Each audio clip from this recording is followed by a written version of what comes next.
Пайғамбарымыз алейхиссалам айтқан, сіздердің ең жақсыңар үй бүлөңөргө жақсы мамиле кылганыңар, үй бүлөңөр менен жақсы болгонуңар деп айтканда Пайғамбарымыз алейхиссалам. Бул сөз аялга дагы, эркекке дагы тийиштүү сөз да.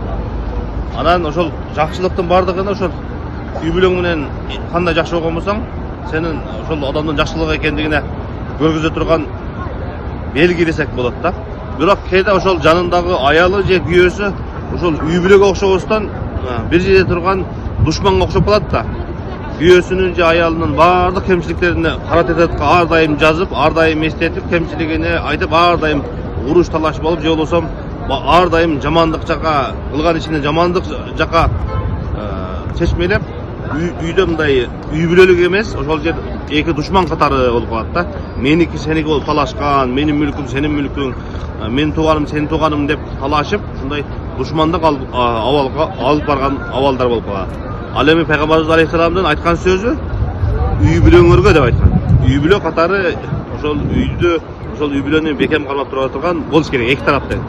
Жанагы биз айткандай эки тарап бири-бирине душман болуу эмес, үй бүлө катары ынтымак болуп, анан Пайгамбарыбыз айткандай экөө тең өзүнүн эң жакшы жагын ушул жерде көргөзүш керек. Алла таалам ар бир үй бүлөнү сактасын, коргосун.